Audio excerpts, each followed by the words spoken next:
Locomotion by Jacqueline Woodson. Poem book. This whole book's a poem, 'cause every time I try to tell the whole story, my mind goes, "Be quiet!" It's not my mind's voice, it's Miss Edna's voice over and over. Be quiet! I'm not a really loud kid, I swear. I'm just me, and sometimes I maybe make a little bit of noise. If I was grown, maybe Miss Edna wouldn't always be telling me to be quiet. But I'm just 11, and maybe 11's just noisy. Maybe 12's quieter. But when Miss Edna's voice comes on, the ideas in my head go out like a candle, and all you see left is this little string of smoke that disappears real quick before I even have a chance to find out what it's trying to say. So this whole book's a poem, 'cause poetry's short, and this whole book's a poem 'cause Miss Marcus says, write it down fast before it leaves your brain. I tell her about the smoke, and she says, good, Lonnie, write that. Not a whole lot of people be saying good, Lonnie, to me. So I write the string of smoke down real fast. Miss Marcus says, we'll worry about line breaks later. Write fast, Lonnie, Miss Marcus says. And I'm thinking, yeah, better write fast before Miss Edna's voice comes on and blows my candle idea out. Roof. At night sometimes, after Miss Edna goes to bed, I go up on the roof. Sometimes I sit counting the stars. Maybe one's my mama and another one's my daddy. And I remember that's why sometimes they flicker a bit. I mean, stars flicker. Line break poem. Miss Marcus says line breaks help us figure out what matters to the poet. Don't jumble up your ideas, Miss Marcus says. Every line should count. Memory. Once when I was real little, I was sitting at the window holding my baby sister Lily on my lap. Mama was in the kitchen and Daddy must have been at work. Mama kept saying, honey, don't you drop my baby. A pigeon came flying over to the ledge, and it was looking at us. Lily put her hand on the glass, and the pigeon tried to peck at it. Lily snatched her hand away and screamed. Not a scared scream, just one of those laughing screams that babies who can't talk yet do. Mama came running out the kitchen, drying her hands on her jeans. When she saw us sitting there, she let out a breath. Oh, my Lord, she said, I thought you dropped my baby. I asked, what, was I ever your baby, Mama? And Mama looked at me, all warm and smiley. You still are, she said. Then she went back in the kitchen. I felt safe then. I held Lily tighter. Maybe if I was 11 then, and one of my friends had been around, I would have been embarrassed, I guess, but I was a little kid, just a little kid, and nobody else was around, just me and Lily and Mama and the pigeons, and outside the sun getting bright and warm suddenly like it'd been listening in. Mama. Some days like today and yesterday and probably tomorrow, all my missings get jumbled up inside of me. You know honeysuckle talc powder? Mama used to smell like that. She told me honeysuckle's really a flower, but all I know is that the powder smells like Mama. Sometimes when the missing gets real bad, I go to the drugstore, and before the guard starts following me around like I'm going to steal something, I go to the cosmetics lady and I ask her if she has it. When she says, yeah, I say, can I smell to see if it's the right one?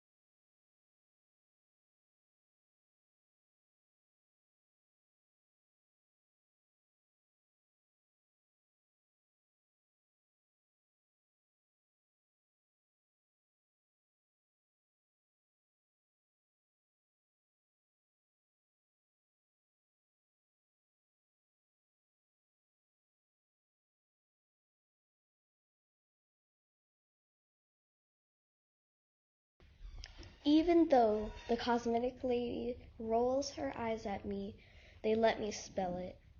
And for those few seconds, Mama's alive again, and I'm remembering all the kinds of good things about her, like the way she laughed at my jokes, even when they were dumb, and the way she sometimes just grabbed me and hugged me before I had a chance to get away, and the way her voice always sounded good and bad at the same time when she was singing in the shower, and her red pocketbook that always had some tangerine lifesavers inside of it for me and Lily. "No," I said to the cosmetics lady, "it's not the right one." And then I leave fast before somebody asks to check my pockets, which are always empty, 'cause I don't steal. Lily. And sometimes I combed Lily's hair. Braids mostly, but sometimes a ponytail. Lily would cry sometimes, the kind of crying where no tears came out. Big faker. I wouldn't have hurt her head for $1,000,000.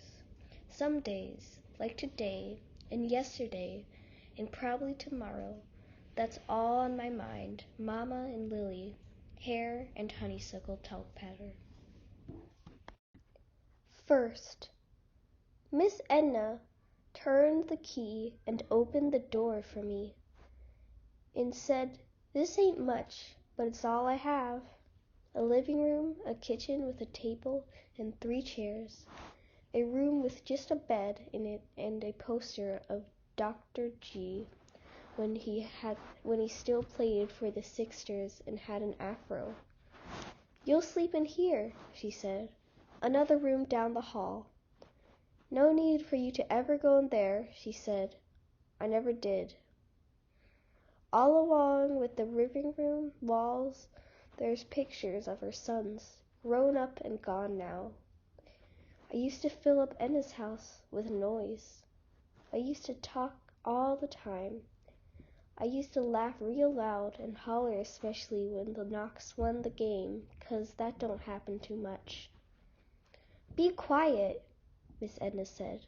"Hush, Lonnie," Miss Edna said. "Shh, Lonnie," Miss Edna said. "Children should be seen, not heard," Miss Edna said. My voice got quieter and quieter and quiet.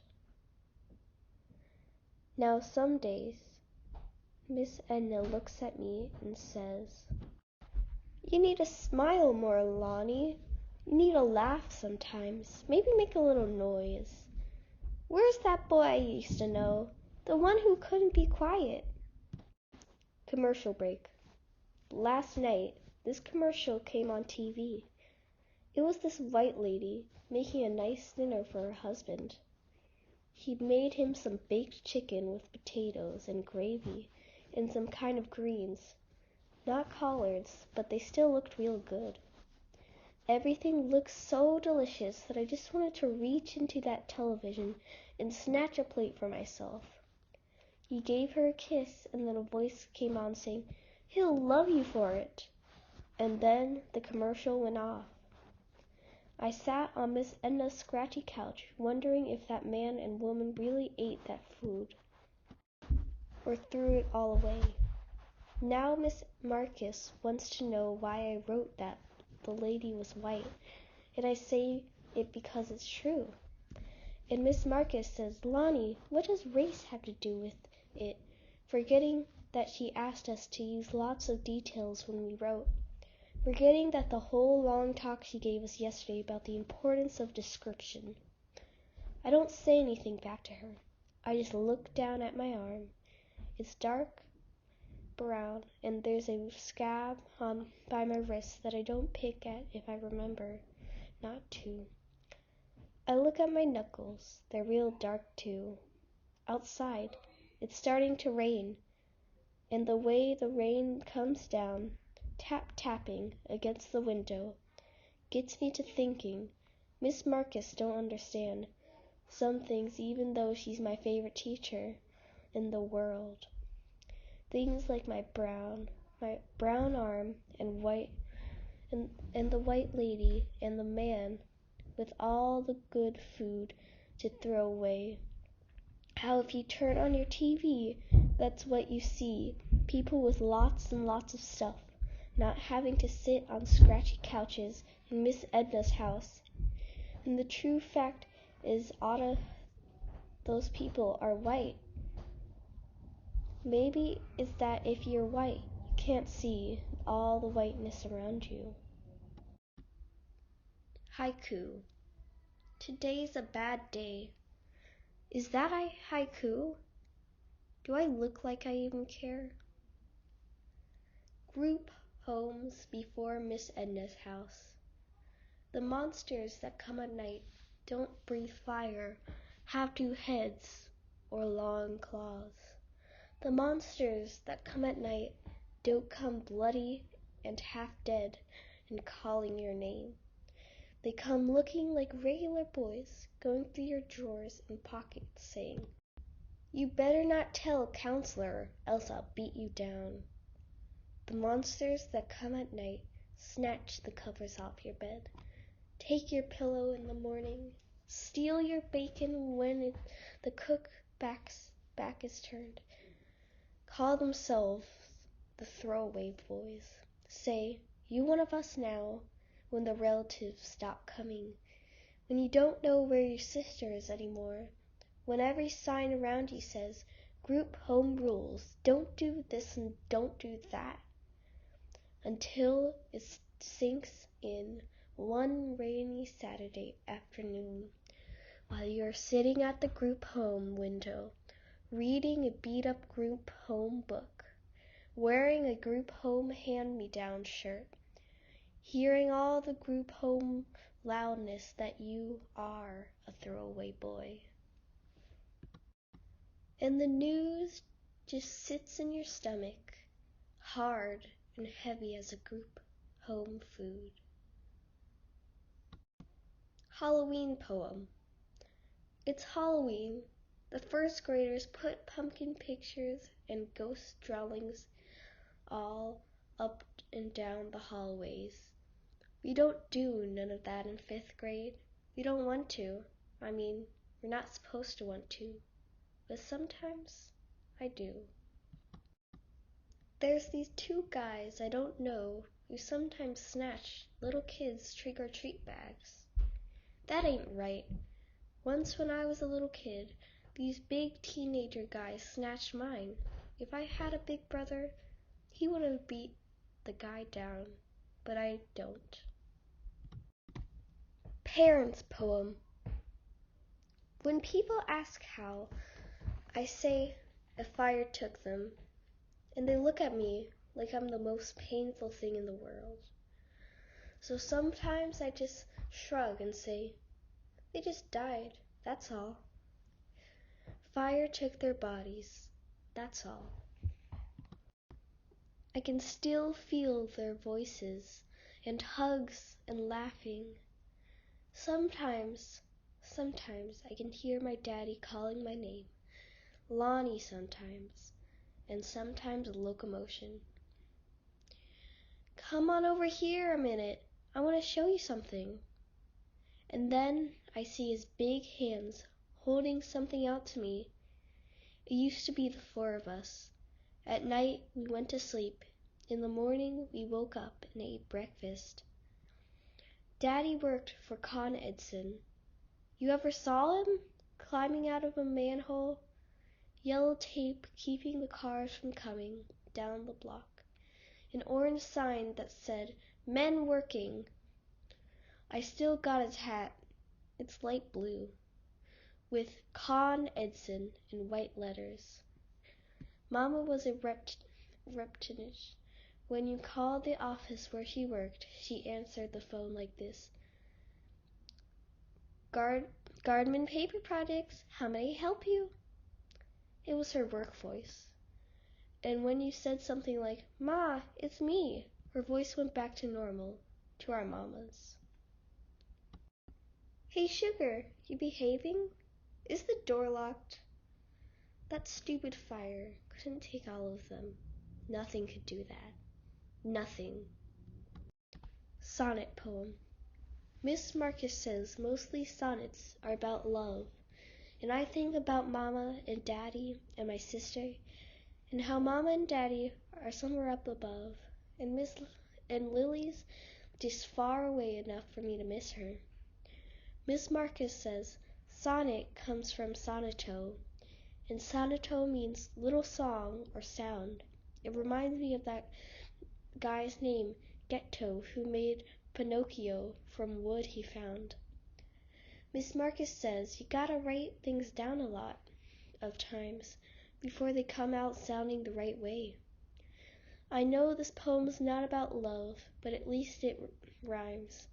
And maybe I'll get the sonnet thing down one day. If I had one wish, I'd be 7 years old again, living on President Street, playing with my friends. How I Got My Name. Whenever that song came on that goes, "Come on baby, do the locomotion," Mama would make us dance with her. We do this dance called the locomotion. When we bend our elbows and move our arms in circles at our sides, like our arms were train wheels. I can see us doing it now in slow motion. Mama grinning and singing along, saying all proud, "My kids got rhythm." Sometimes Lily got behind me and we'd do the locomotion around our living room till the song ended, and we fell out on the couch laughing. Mama would say, "You see why I love that song so much, Lonnie? See why I had to make it your name? Lonnie Collins Motion," Mama would say. Locomotion, yeah. Describe somebody. Today in class, Miss Marcus said, "Take out your poetry notebooks and describe somebody." "Think carefully," Miss Marcus said. "You're gonna read it to the class." I wrote, "Miss Marcus is all tall and a little bit skinny." Then I put my pen in my mouth and scratched down all the words. Then I crossed them out and wrote, "Miss Marcus' hair is long and brown, shiny. When she smiles, it makes you feel all good inside." I stopped writing and looked all around the room. Angel was staring out the window. Eric and Lamont were having a pen fight. They don't care about poetry. Stupid words, Eric says. Lots and lots of stupid words. Eric is tall and a little bit mean. Lamont is just regular. Angel's kind of chubby. He's got light brown hair. Sometimes we'll hang out, play a little ball or something. Angel's got good at science stuff. Once he made a volcano for a science fair, and stuff that came out of it looked like real lava. Lamont can draw superheroes real good. Eric, nobody at school really knows this, but he can sing. Once Miss Edna took me to a different church than the one we usually go to on Saturday. I was surprised to see Eric up in there with a church robe on. He gave me a mean look, like I'd better not say nothing about him and his dark green robe with gold around the neck. After the preacher preached, Eric sang a song with nobody else in the chorus singing. Miss Edna started dabbing her eyes, whispering, "Yes, Lordy." Eric's voice was like something that didn't seem like it should belong to Eric. It seemed like something that should be coming out of an angel. Now I gotta write a whole new poem, 'cause Eric will be real mad if I told the class about his angel voice. Epistyle poem. Hey Pops! Today our teacher showed us this poem by this poet guy named Langsong Hutchins. It made me remember something, that long time ago when you read us that good night poem about that guy who loved his friend. And it made me kind of think that maybe Langsong Hutchins is the same guy who wrote that one, because his name sounded familiar. underwater familiar, like I dreamt it, sort of. I'm not gonna try to explain. I'd figure you'd understand. The only thing about what Miss Marcus read was it wasn't a poem. She said it's called an epistle poem, and it was a letter. I didn't know a letter could be kind of a poem. So now I'm writing one to you to say that even though we can't do stuff like go to the park on our bikes or eat hot dogs from that cart where that guy who always wore the Yankees cap yelled at me for buying at a Mets fan, but gave us a discount if we bought 4 hot dogs. And we always did, and ate them standing there arguing with him, even when the Mets lost again and again. I just wanted to say that even though we can't do that kind of stuff no more, I haven't forgotten none of it. I'm gonna see if I can find that poem about that guy loving his friend. I hope it's by Lungs and Hush. Love, Locomotion. Roof Poem 2. Up here, the sky goes on and on like something you could fall right up into. And I keep falling, fall so fast and so far, and for so long, you don't have to worry about where you're gonna live next, where you're gonna be. If somebody all of a sudden changes their mind about living with you, up here, you could just let your mind take you to all kinds of beautiful places you'd never been before in real life. To Ignacio, Puerto Rico, Spain, Australia, with all those kangaroos hopping around. And then you can come on back and call the place you come back to home. Me, Eric, Lamont, and Angel. Once I saw a house fall down on a lady, Lamont says. That ain't nothing, Angel says. Once I saw this dog get hit by a car. He went way up in the air, and when he came down again, he got up and ran away. But he stopped at the corner, Angel says, and died. Eric squints his eyes, looks out over the schoolyard. The sky's real blue, and no wind's blowing. I shake my head, trying to shake that dog out of it. Once I saw a little boy, Eric says, all mysterious, and then in my dream, he was a man. We all look at him, and I don't say nothing. Far away, I heard some girls singing real slow and sad. Her mother, she went upstairs too, saying, "Oh, daughter, what's troubling you?" That ain't no tragedy, Angel says, giving Eric a look. More than what Lonnie seen, Eric says, grinning at me. In my head, I see fire. I see black windows. I hear people hollering. I smell smoke. I heard a man's voice saying, "I'm so sorry." I hear myself screaming. Never seen nothing, I say. Falling. I got a 39 on my math test, 'cause I don't understand numbers.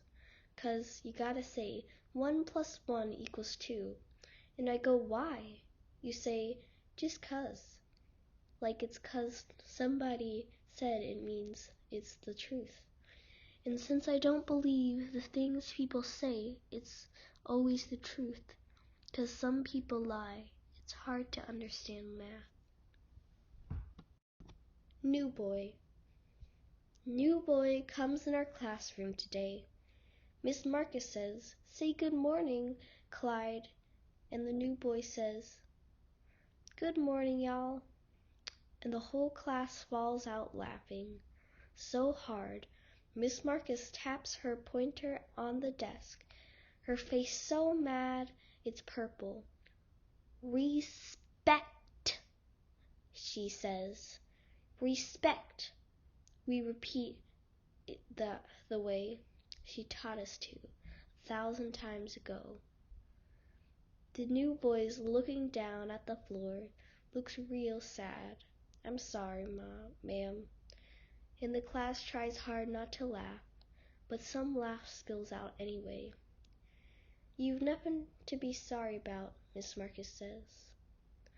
Lamont whispers, he should be sorry he's so country. Eric says, look at his country clothes. New boy knows they're whispering about him. Puts one foot behind his leg like he wants to crawl right inside himself. He's wearing high water pants, light blue socks, a white shirt, buttoned all the way up, tight around his neck. Check, Eric says. Check out his country hat. New boy's holding the hat in his hands. Granddaddy hat in his hands, the kind with black band going around gray felt. New boy looking at the hat, he wished he could just melt right on out of the room. December 9th. I wake up with my stomach all bunched up. Throw up 2 times. Miss Edna gives me 3 turns, the spearmint ones. But the stomach pains don't go away, and I don't want breakfast. No cereal, no oatmeal, not even pancakes. Miss Edna frowns, press her hand to my forehead, fixes me a bed on the couch. It's December 9th, she says. I don't look at her. I just go back in the bathroom. Nothing but bitter stuff comes up, and tears. I hear Miss Edna calling her job, saying she won't be coming in. I hear her say, Dear Lord, remember me. I hear her putting water on to boil, and the smell of ginger she's chopping up to make me some tea. It's been 4 years, Miss Edna says to the Lord. How long will he carry his burden? I see my old house on Crescent Street. The window frames back from the fire, glass everywhere. I hear people screaming and crying. I see the firemen wearing oxygen masks and shaking their heads. It's cold out. The water's everywhere. And the 2 of us, Lily's dolls, burnt and wet on the ground. I hear Lily screaming for Mama, or maybe it's me. There's relatives down south who don't have a room for us. There's church people who take us for a while and pass us on to more church people until there ain't no more church people. Just group homes where people come sometimes to bring us food and toys and read us books they wrote, then go on home to their own families. There used to be the 4 of us, Mama, Dada, Lily, and me. At night we went to sleep. In the morning we woke up and ate breakfast. That was 4 years ago. I lean my head over the toilet bowl, and more of the bitter stuff comes. List poem. Blue kicks, pajamas, blue and white Mets shirt, Mets hat, a watch my daddy gave me, black pants, but not dressy. They got slide-up pockets, 10 chronos with the zigzaggy parts, spread wear, a gold chain with a cross on it from Mama under my shirt. White socks clean, white undershirt clean, white undershirt clean. $1.75 left pocket, 2 black pins, a little notebook right pocket. All my teeth inside my mouth, one little bit crooked in front one, brown eyes, a little mole by my lip. Lotion so I don't look ashy. 3 keys to Miss Edna's house, back pocket. Some words I wanted to remember written on my right hand. Lefty Lonnie. Late Saturday afternoon in the Hastley Street Park. Shoot hoops with me, dog, Eric says. Throws me the balls. Where you been all day? Pigeon. People all the time talking about how much they hate pigeons, 'cause pigeons fly by and crap on their hats. And then somebody always says, "That's good luck."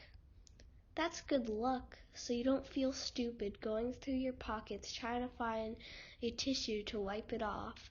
You never find one 'cause you don't be carrying around tissues like an old lady. So you gotta walk up to some old lady with that pigeon crap on your head and ask her for a tissue. And she just goes, "Don't worry, that's good luck," like everybody else. And it makes you hate those sky roaches 'cause they're everywhere in the city, so you better duck if they fly over your head, or else.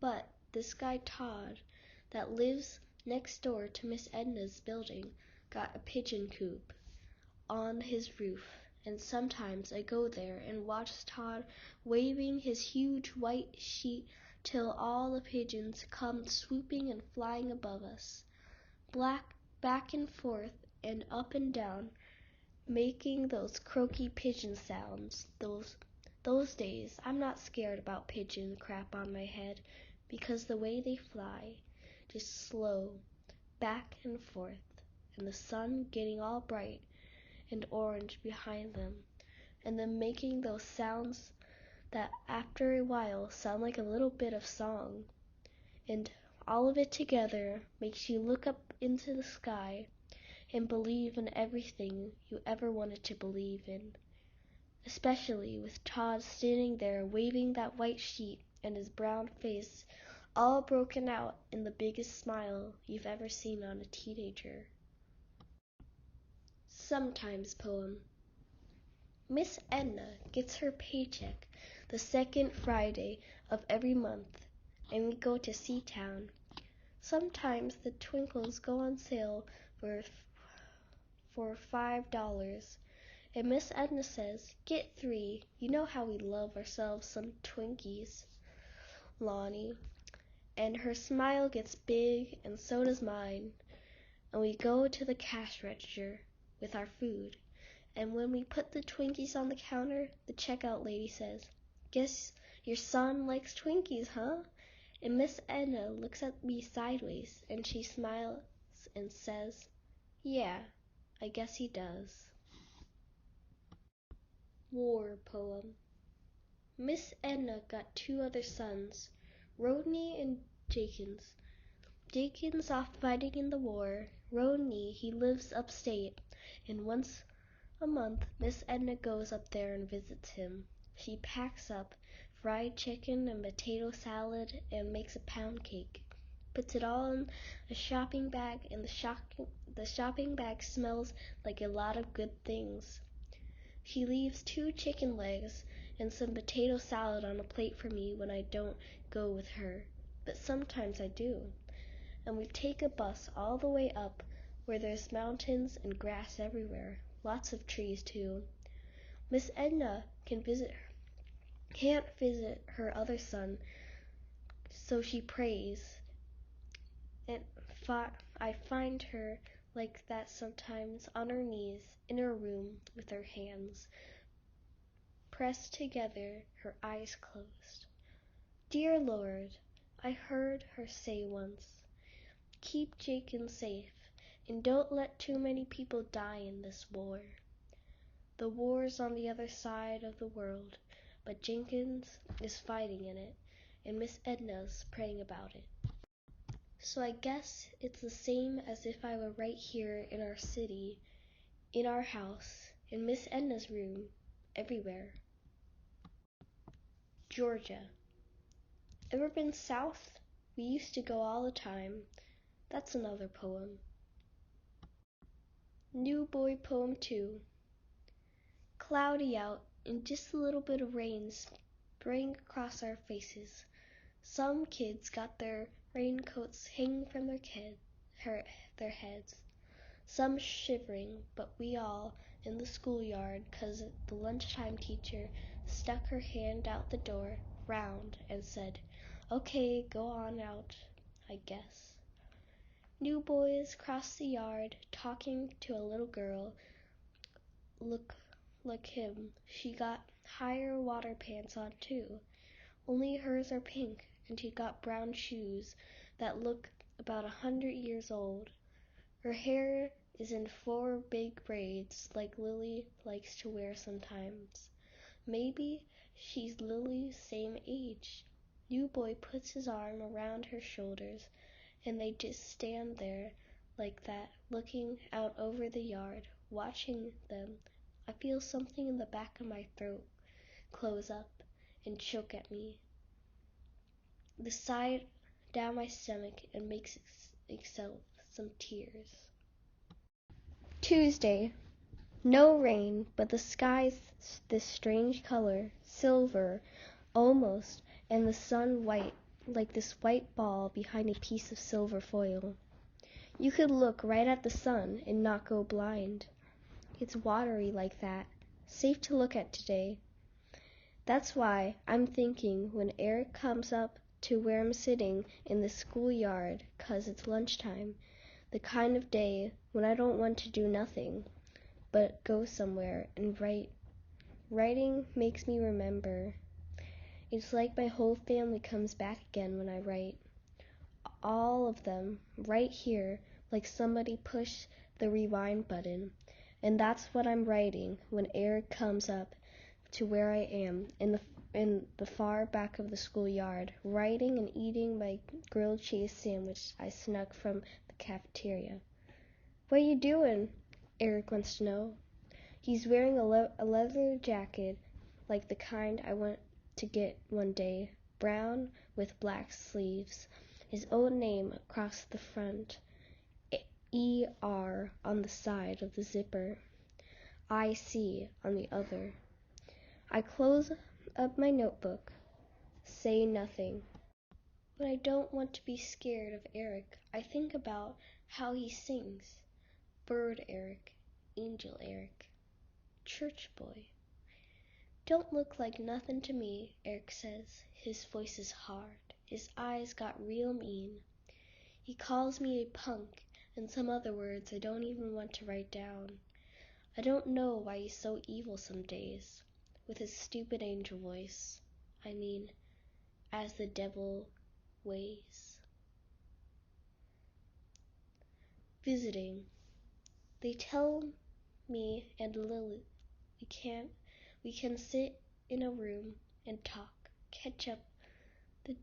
The tall lady says, and I ask, for how long? And the tall lady says, an hour then. Then Lily's new mama says, an hour, that's plenty of time.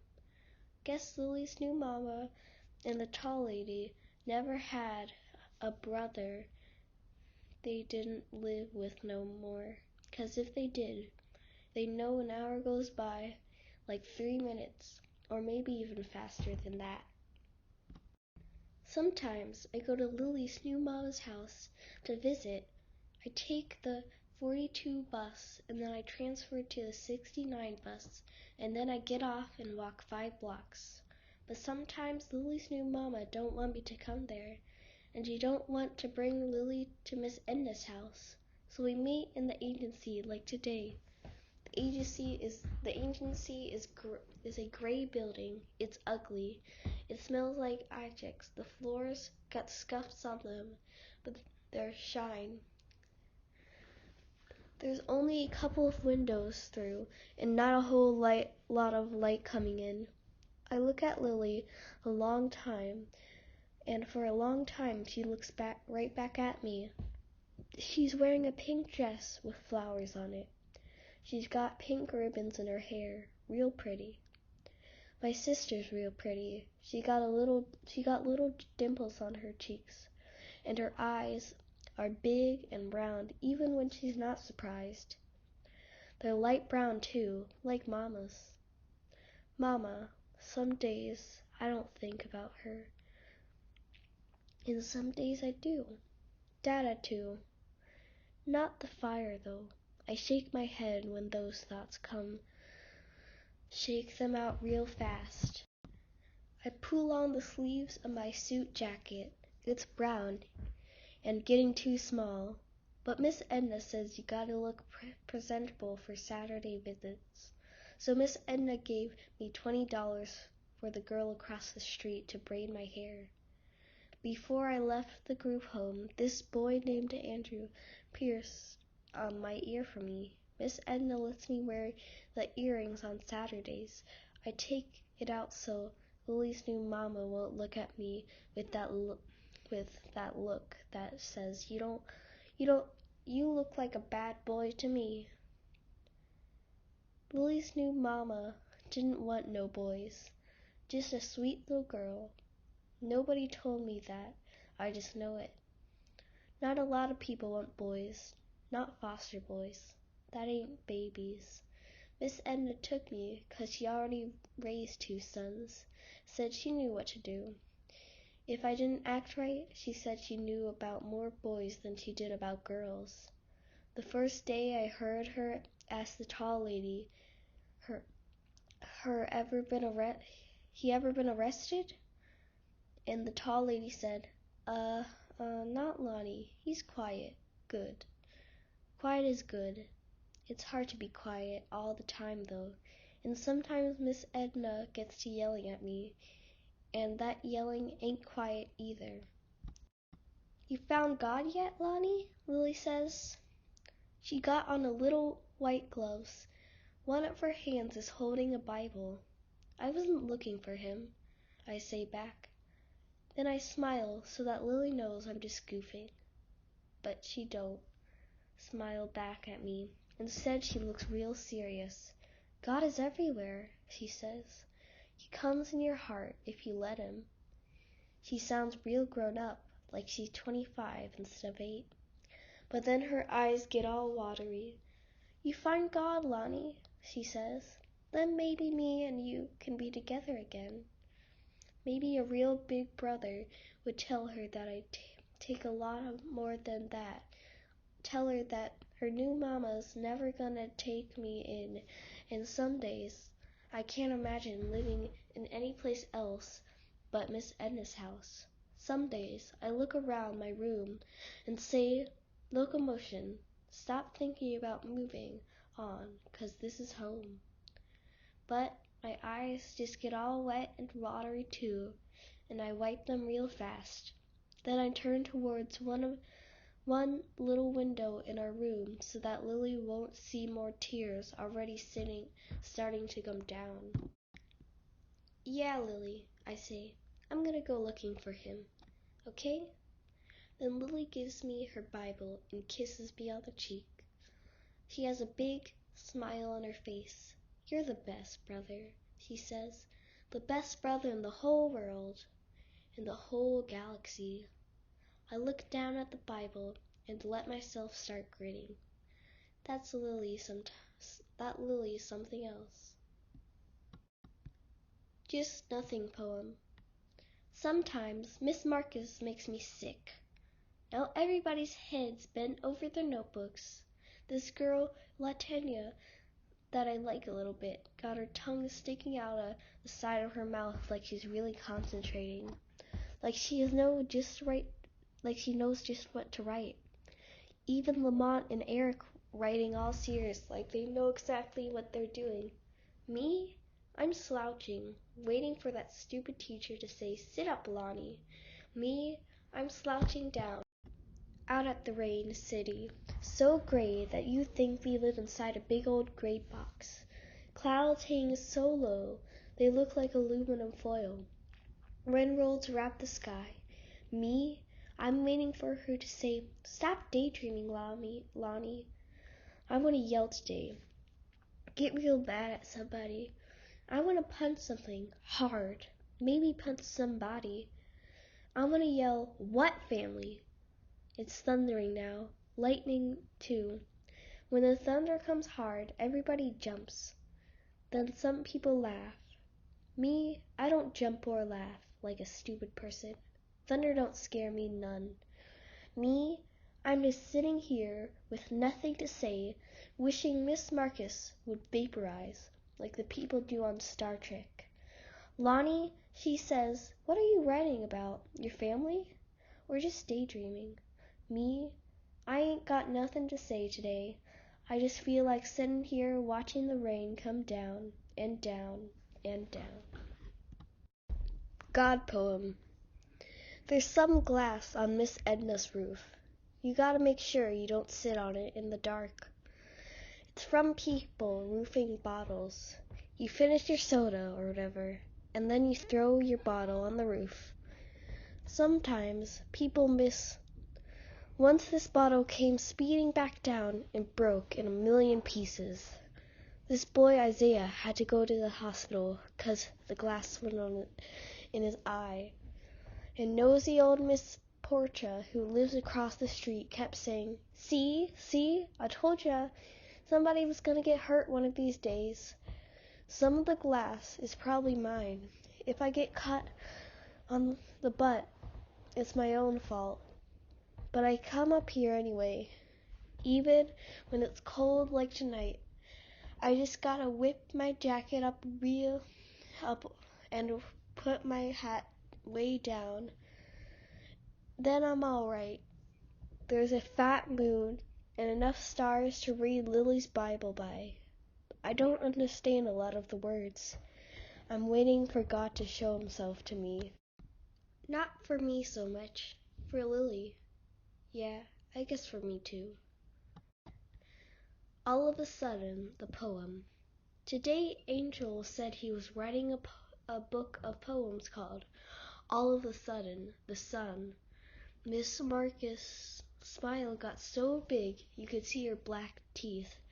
Angel got all show-offy then, saying every poem is gonna be about how sometimes the sun just comes out when you don't expect it to, like when it's raining and stuff. And Miss Marcus just kept smiling and shaking her head and saying, Wonderful, brilliant, excellent, good for you, Angel, until the other kids caught on to all the smiling she was doing just for Angel and started talking about books they were gonna write, like All of the Sudden the Moon, and All of the Sudden the School, and All of the Sudden Pepsi-Cola. Can't until the titles got so stupid Miss Marcus stopped smiling, told us poetry was over for the day, said it was time for math, and I didn't even care because Angel's idea wasn't the best idea I've ever heard in the world, even if Miss Marcus thought so. She don't know everything anyway, probably wouldn't know a good poet if nothing. Some days I hate poetry, the way the good ideas be going to somebody else. Hey dog, that's how you call your boys. Hey dog, you wanna hoop? And then your dogs are throwing the ball all around, talking about the girls and ball players and stuff. You're gonna have one day a red car, some slamming kicks, a shearing coat, a pocket full of money, a pretty girl, a stylish dish, and a Campbell, and on and on, your dog's 2 college degrees, a straight A up, a plate deal with laces, no nicks, no nets. Nah, the nets ain't nothing. What you talking about, dog? The next got game. Yeah, game of checkers, game of tag, maybe, game of pin in the tail on the donkey. Just grinning and talking junk. Shooting hoops, not even knowing where or when people started calling the people they like to be around dog. But liking and feeling good when your dog slaps your hand and gives you a quick hug, says, What up, dog? Occasional poem. Miss Marcus says that an occasional poem is a poem written about something important or special that's gonna happen, or already did. I think of a specific occasion, she says, and writes about it. Like what? Lamont asks. He's all slunched down in his seat. I don't feel like writing about no occasion. How about your birthday? Miss Marcus says. What about it? Just a birthday. Comes in June, and it ain't June, Lamont says. A matter of fact, he says, it's January and it's snowing. Then his voice gets real low and he says, and when it's January and all the cold is like this, it feels like June's a long, long ways away. The whole class looks at Miss Marcus.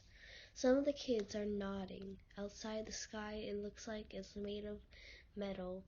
The cold air is rattling. The windows are coming underneath them too. I seen Lamont's coat. It's gray, and the sleeves are too short. It's down, but it looks like it's got the feathers fell out. A long time ago, Miss Marcus got a nice coat.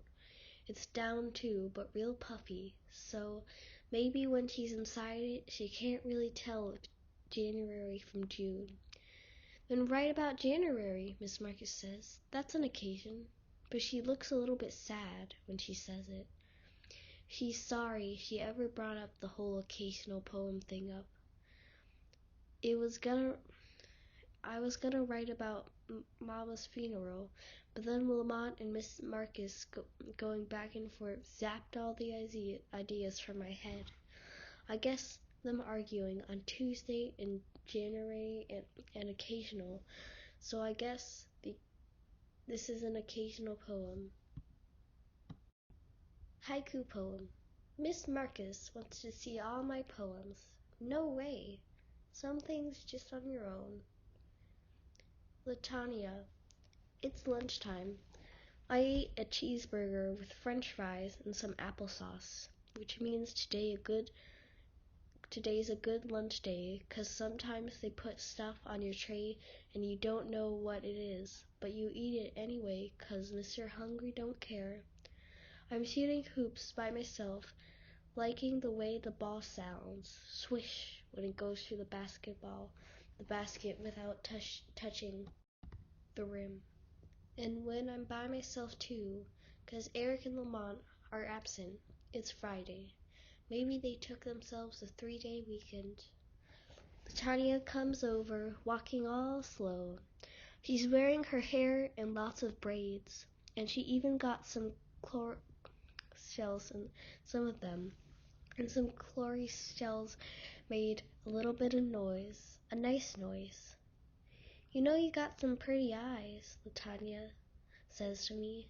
My eyes, just eyes, but Latanya's looking at them, like she's seeing them for the first time.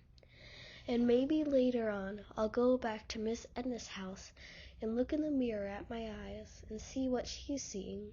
Thanks, I say, and then I take another shoot and miss, and Latanya laughs.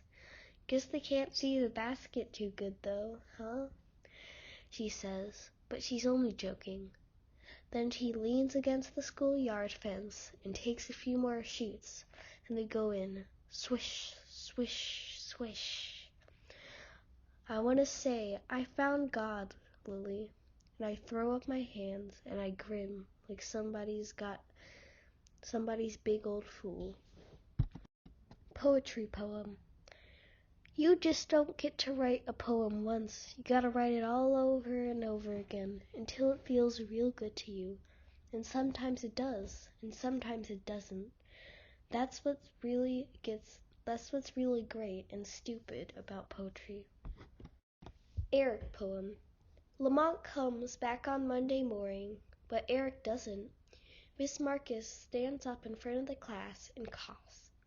Not a real cough, just the kind grown-ups get when they'd rather not be talking to you. The tall lady from the agency gets that cough when I ask her if me and Lily are gonna live together again. Miss Marcus says I have some sad news. Eric is in the hospital. She says he has a disease, some of his cells are shaped funny, and sometimes, she says, that makes his life very painful. Can you catch it from him? Angel asks, looking scared. 'Cause me and him, we're hanging out a lot, and I don't want no disease. No, Miss Marcus says, it's not contagious. She draws a shape on the board. Does anybody know what a sickle is? She says. Nobody raises their hand. I know what a sickle is. Slaves used to cut surgeons and stuff. I know a lot of other kids know it too, but our minds are busy wrapping themselves around Eric and all the pain in his body, and how he never knew he had no disease. Miss Marcus explains what a sickle is when he says, Eric has a sickle cell anemia. She coughs again and says, it's a disease that's common. She stops talking and looks around the room for a minute. Then she kind of whispers, among African Americans. There's 6 Puerto Ricans in our class. Manny, Jordan's, Jen, Smith, Close, and Sophia. There are 2 Dominican, Angel and Marita. Jaden and Clara are from Taricha, and this guy from Jamaica. All the rest of us are from right here. All the rest of us are African American. Everybody looks around the room at everybody else. Do you die with that? Lamont wants to know. Not directly, Miss Marcus says, but she doesn't explain, and nobody asks more questions about dying. How long are they gonna keep him in the hospital?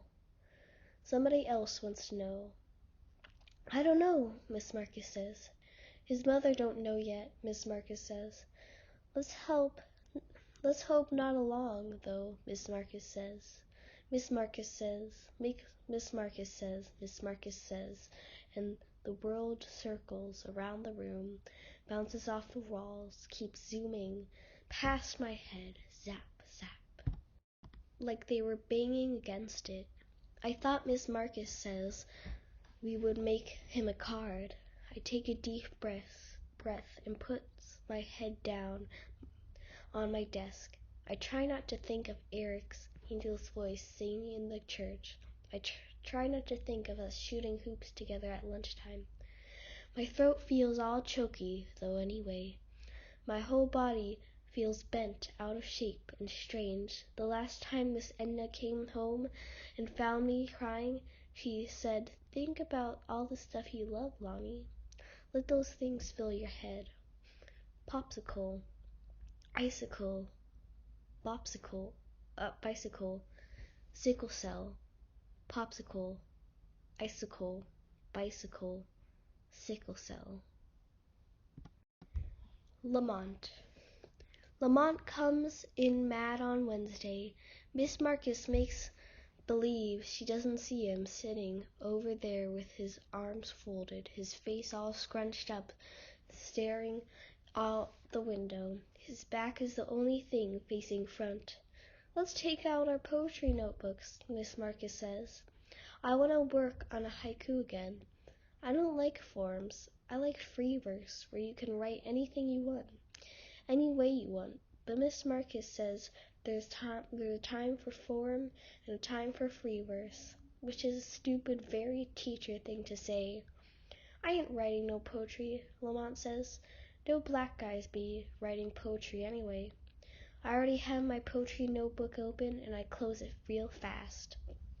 What about Richard Wright? Miss Marcus says. And Langston Hughes, Angela says. I know Richard Wright. He lives on my block. His mom's name Miss Wright. I know Langston Hughes too, Angela says. I see a little smile on Lamont's face, but he still turn away from the whole class. Both of them died a long time ago, Miss Marcus says, but she's kind of smiling too.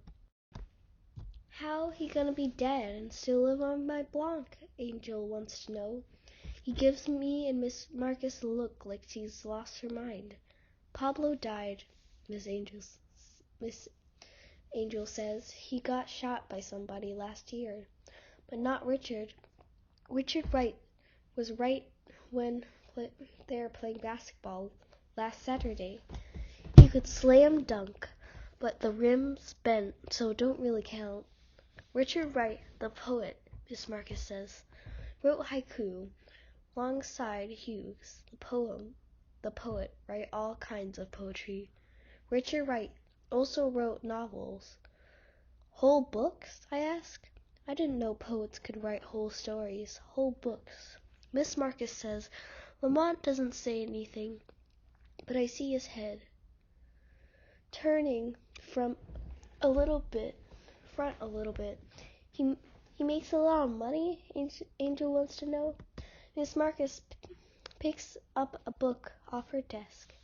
He wrote because he loved writing, she said. That's what matters. Not if you broke, Angel says. The whole class laughs, even Lamont. But he looks over where Eric's empty chair is, and then he stops laughing real fast. You think poor people aren't happy? Miss Marcus says. Angel shrugs. I don't know. Don't know any poor people. But when you see those pictures on TV of those kids who they want you to send money to, they don't look happy to me. They just look hungry and sad.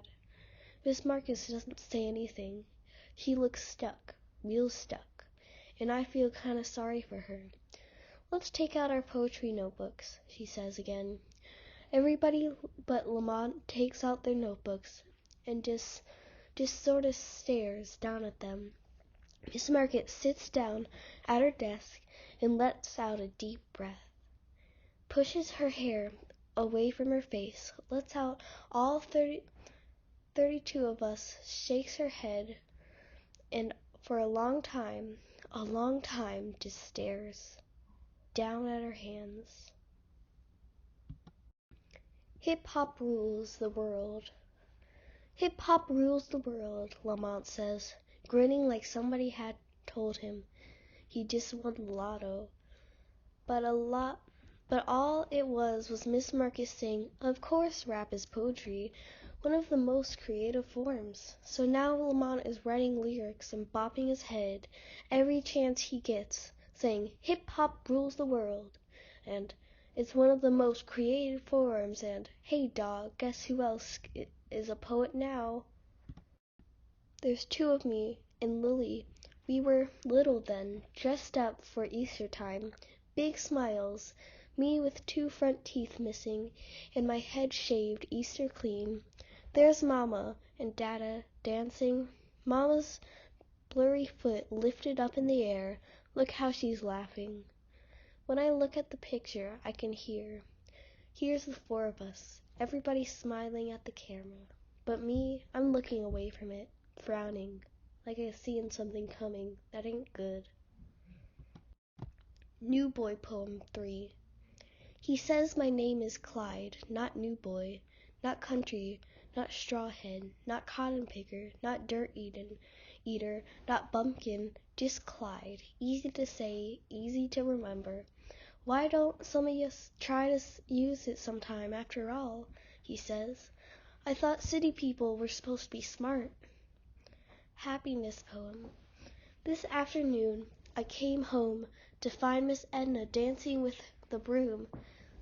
The broom swinging across the floor, and Miss Edna got a tight hold on blue handle swinging along with the radio. She's kind of soft showing the poor broom and back and forth across the kitchen floor like her mind is gone. That's what I'm thinking, praying, please, Lord, don't let Miss Edna's mind be gone, 'cause I was just getting used to living here. Please, Lord, and me and her don't always get along, but she's got right now when Miss Edna turns to me with the biggest smile I've seen in a long time and says, my Roodney's coming for Easter. My Roodney's bringing himself home for a while.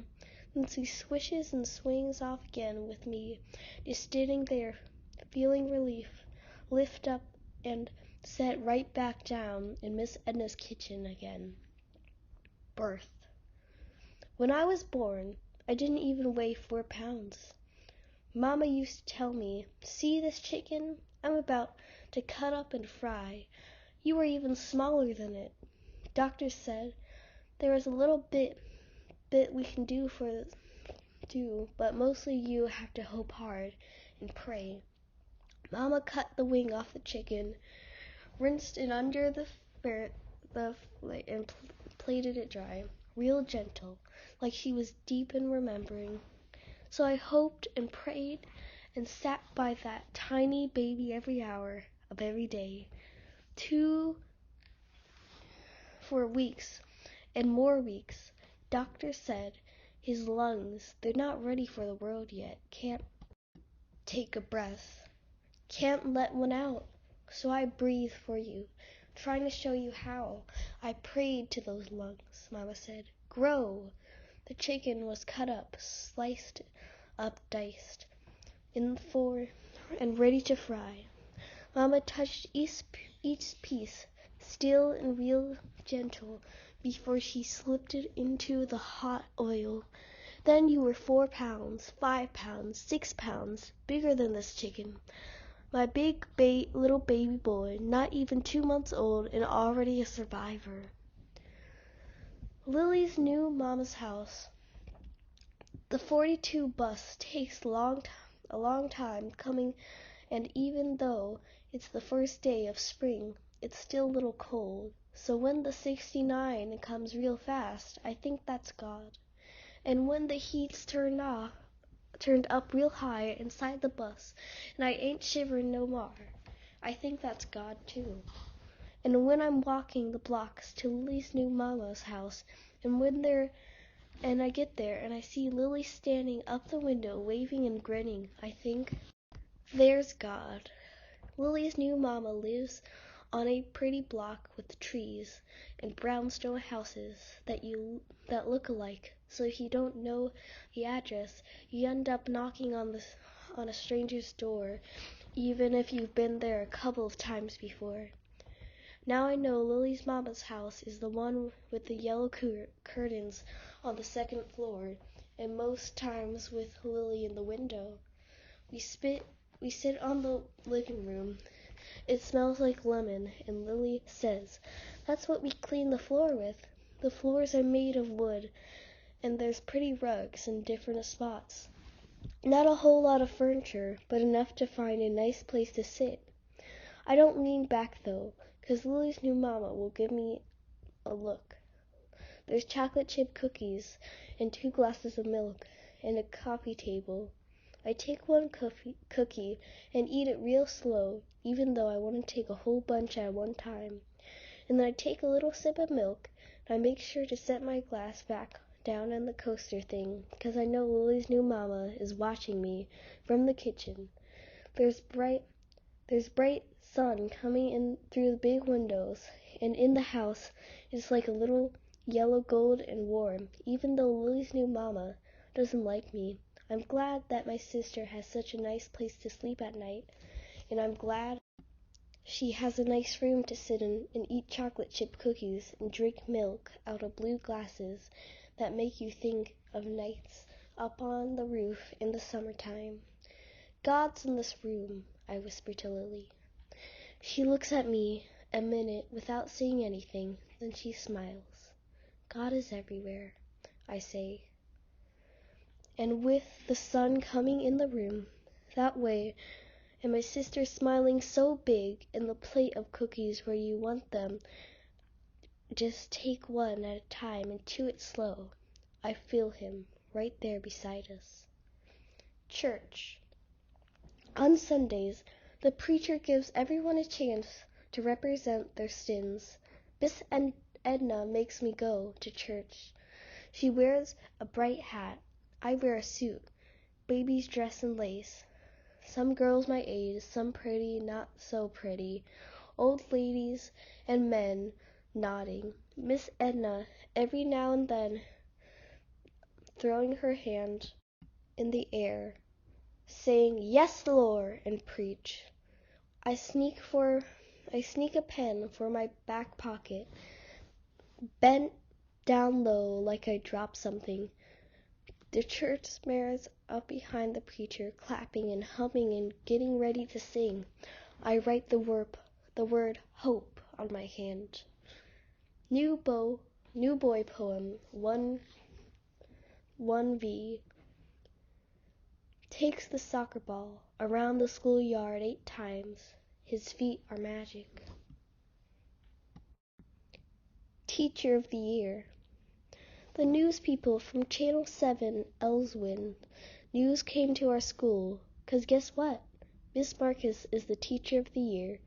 Miss Marcus, smiling all proud, brought them right into our classroom, and we all crowded around the cameras, pulling at mics, making faces into the camera, getting into trouble.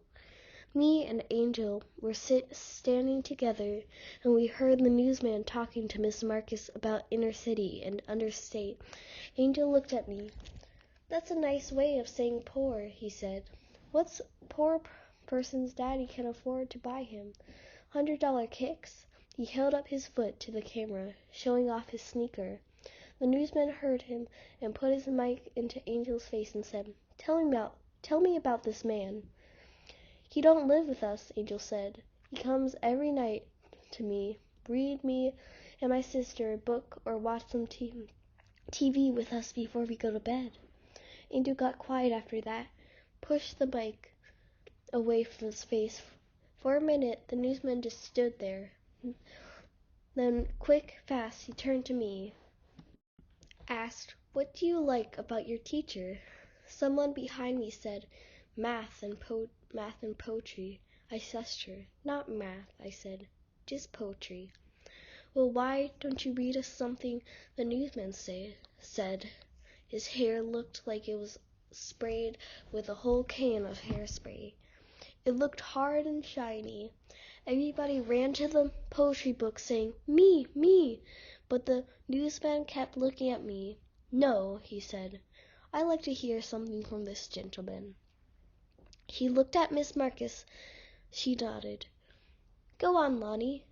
So I read the poem about birth, real slow, the way Miss Marcus said we should read our poetry so everybody could understand it. After I finished, nobody said anything for a long time.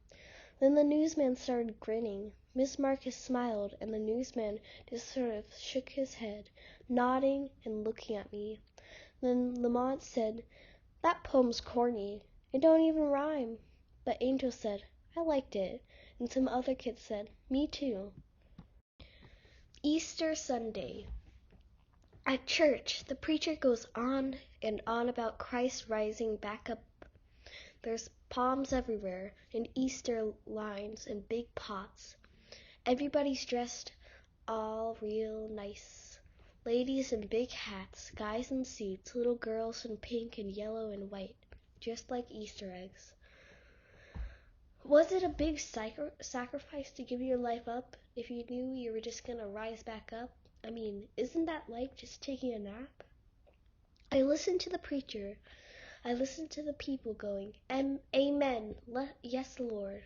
I run my hand across Lily's Bible. Some days I feel like I don't know nothing about nothing. Rodney. He comes in the door and sets a big duffel bag down. Miss Edna up like she weighs 2 pounds, and she's laughing and pouncing his shoulders and caring at the same time. And he lifts me up and says, "Look at little brother Lonnie, all grown up. You're almost a man now, aren't you? Little brother Lonnie, my big brother Rodney. Imagine that. There's roast beef and ribs and potato salad. There's rice and peas and corn bread and greens. There's sweet potatoes and macaroni and cheese and even fried okra, 3 kinds of pie and 2 kinds of cake. And we eat and we eat and we eat till the thought of eating another bite makes us feel like crying. All the while, Rudy is telling us how he came on home, going to get himself a job here. Says, "Ain't nothing for me upstate anymore." He has Miss Edna's dark skin and straight teeth. They even laugh the same. He's tall and his shoulders are wide, like somebody who could get a pro football contract if they wanted to. I lift my own skinny shoulders up, wish they'd spread out like Rodney's do. Little brother, he called me. The kitchen is warm. Miss Edna can't stop grinning.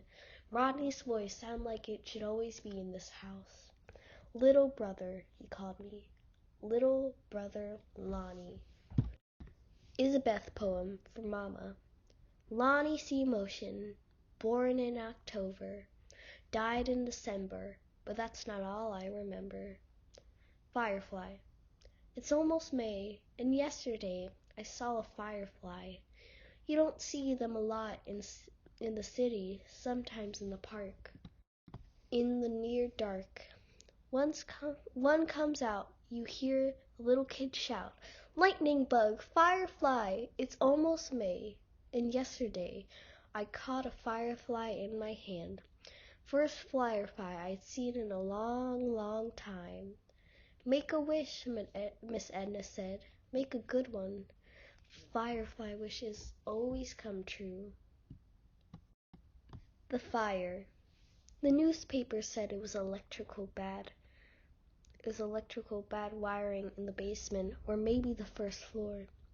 We lived on the third, 5 rooms counting the kitchen, and the kitchen was big. The newspaper said 2 people died, and right on the text line was their names. The newspaper said, survived by Lily and Lonnie Motion, ages 4 and 7. A bus was leaving real early for the Bronx Zoo, and Mama and Dada had a date by themselves.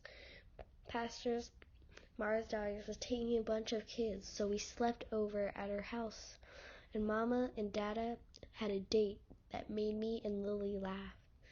Married people don't go on dates, I said, and Mama and Daddy shooed us off out of the house into Pastor Marcia's daughter Cher's car. You two be good, Mama said, and Lily blew her a kiss. You think it was still flying through the air somewhere? Almost summer sky. It was the trees first, Rodney tells me. It's raining out, but the rain is light and warm, and the sky is not all close to us like it gets sometimes. It's way up there with some blue showing through. Late spring sky, Miss Marcus says, almost summer sky. And when she said that, I said, "Hey, Miss Marcus, that's a good title for a poem, right?" You have a poet's heart, Lonnie. That's what Miss Marcus said to me. I have a poet's heart. That's a good thing to have, and I'm the one who has it. Now Rodney puts his arm around my shoulder, and we keep walking. There's a park 8 blocks from Miss Edna's house, and that's where we're going. Me and Rodney to the park, rain coming down warm. Rodney with his arm around my shoulder, makes me think of Todd and his pigeons, how big his smile gets when they fly. The trees upstairs ain't like the other trees you see in Lonnie. Rodney squints up at the sky, shakes his head, and smiles. No, upstate they got a maple and kestrel and Scotch pine, all kinds of trees, just standing 100-years-old trees, big as 3 men. When you go home this weekend, Miss Marcus said, write about a perfect moment. Yeah, little brother, Rodney says. You don't know about shade till you live upstate. Everybody should do it, even if it's just for a little while. Way off, I can see the park, blue-gray sky touching the tops of the trees. I had to live there a while, Rodney said, just to be with all that green, you know? I nod, even though I can't even imagine moving away here from Rodney's arm around my shoulders, from Miss Edna's Sunday cooking, from Lily in her pretty dress and great big smile when she sees me. I can't imagine moving away from home. You know what I love about trees, Rodney says? It's like It's like their leaves are hands reaching out to you saying, "Come on over here, brother, let me just. Ronnie looks down at me and grins. Let me just give you some shade for a while. Clyde Poem 1. Down South. They used to live in Macon, Georgian. Preaches, he says. Georgia peaches you eat right off the tree. Georgia pines like those that don't grow no place else. He picks up little rocks and throws them across the schoolyard. I know, Georgia, I say. I know all about those pines and pine trees. The sun is warm and bright yellow. There's kids screaming everywhere. But me and Clyde hardly notice 'cause we're sitting up against the schoolyard fence, just slow pitching little stones and remembering Georgia, a place we both used to know a long time ago. First day of school. When Eric comes back, it's like the first day of school, and he's the new boy in the classroom where everybody's been together since kindergarten. He's skinnier and quieter, and everybody looks at him out of the corner of their eyes. Even Lamont is looking away when he slaps Eric's hand and says, "What's up, dog?"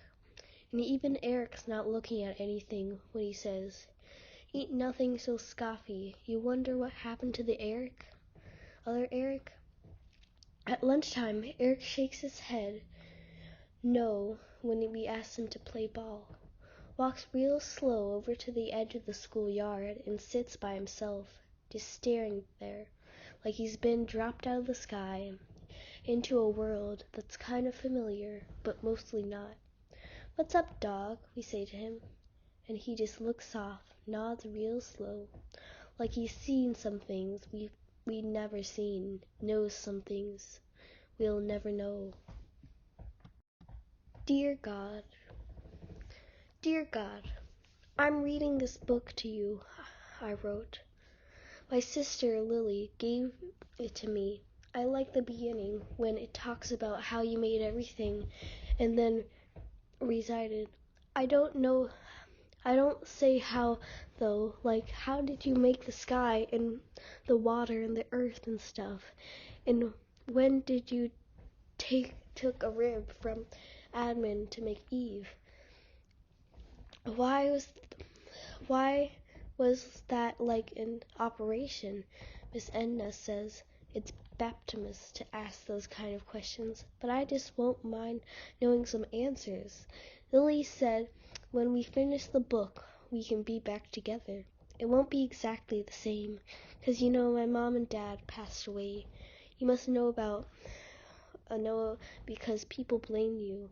I mean, people always say the Lord works in mysterious ways, and that makes me think that I'm dying in the fire had something to do with you. I don't really understand, though. I'm trying to finish up the book you wrote, but it's got a lot of pages and a lot of names that I can't sound out.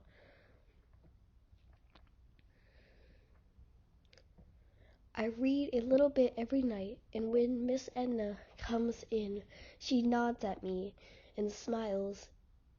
In the night time, if she hears me crying, she comes out and rubs my shoulder. She says, "It's gonna be okay, Lonnie. Don't you worry none. It's gonna work out fine." At night, and some nights I fall asleep believing her. God, did you know that this was a poem letter? And God, is there some kind of sign you can send down about Mama and Dada are doing up there with you?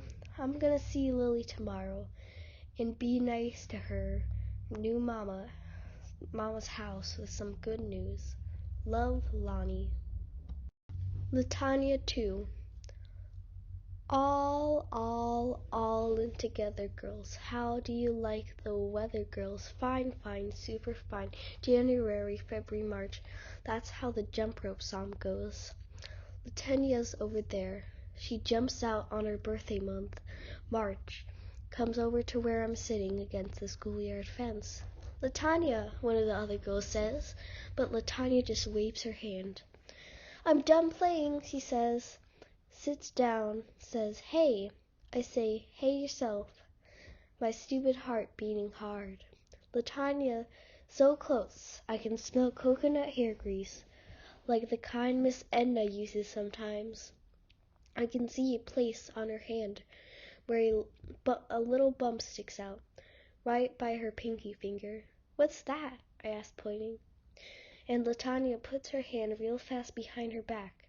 Then after a long time, she takes them out again, holds them out to show me. "I used to have an extra finger," she says. "You gonna run away now? You gonna call me a freak?" The schoolyard's sunny and loud. There's kids everywhere. Latanya's friends are starting that all together girls song again. I want to say, "You sure are beautiful, Latanya." I want to say, "You sure are something." My lips get stuck over my teeth, and my mouth dries up. And all I can do is reach out and touch those tiny bumps that once were fingers, look at Latanya, smile, and let out a little whisper, "No." June. Camp Coonman is upstate New York, in a little town with a long name. You go to Port Authority, take a bus, and ride for 2 hours. Then you're there. And there's horses and lake swimming pool too.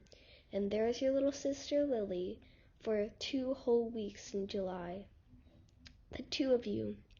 A whole lot of other kids. But the 2 of you together again every single day. Camp Coonman is coming. But now it's June, and you're walking in Prosper Park with your little sister Lily, her new mama, back there on a picnic table with some people from church that you go to now.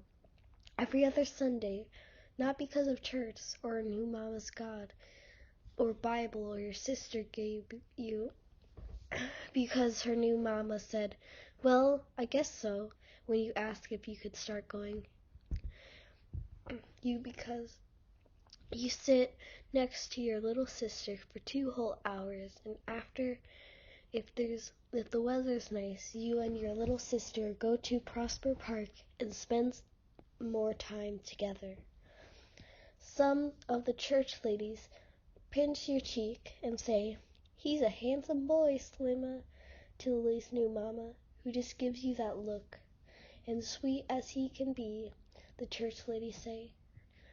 It's Sunday, and you and your little sister walking in the park. It's warm and the sun is too bright to look up at, but you feel it on your forehead and neck, up and down your arms. Later on, maybe you and your big brother Rodney go shoot some hoops with Rodney will laugh when you tell him about church ladies. "As sweet as he can be," you'll say, trying to sound like them. And Rodney will throw his head back, laugh his big laugh. But right now, your little sister's saying, "I told you," and holding tight to your hand. Right now, your little sister's just skipping along beside you. "I told you, Lonnie." You see God everywhere these days, especially when Miss Edna makes her sweet potato pie, and when your little sister smiles. And camp is only another 3 weeks away, and school's almost over. "Maybe one day I'll see your name in print," Miss Marcus says. "You have a gift, Lonnie. The poems come to you every day and night. Sometimes they wake you up, and sometimes you write them down real fast, even though there's not a voice saying, 'Be quiet, Lonnie,' in your head anymore. Just words, lots and lots of words, and this Sunday day already making itself into a poem about your beautiful sister Lily, skipping beside you in her yellow dress, singing 'cause you finally finished reading the Bible she gave you, the Bible she thinks is the reason you two are here now, together. You let her go on thinking that 'cause she's just a little kid, and you're her big brother, Locomotion, who'd do anything to keep her smiling. I told you," she keeps saying. The day is already putting all kinds of words in your head and breaking them up into lines and making the lines into pictures in your minds and the pictures into people laughing, frowning and eating and reading and playing ball and skipping along, spinning themselves into poetry. And I was right, Lily says, looking up at me, wasn't I? The end. Acknowledgements. Thanks so much to Juliet Wolf, Nancy Plesmans, Kenneth Hands, Rickon Hanham, and Toshi Reginian, among other things, reading this. And a huge shout out to thanks to all my friends who are poets, especially Meg Crenfield, who helped me enormously with line breaks and form and those kind of words made me believe all over again in the power of poetry. It also just has me reading this whole entire book in one day. I mean, this is not a part of the acknowledgments, poetry. Sorry, so sorry that at the end sorry that I can't pronounce the names because I'm just a kid. And sorry that my voice got weaker over time because I've been doing this in one day. 82 pages in one day, that's a lot. My voice hurts, so I'm gonna go to bed now. Good night, guys. I hope whatever.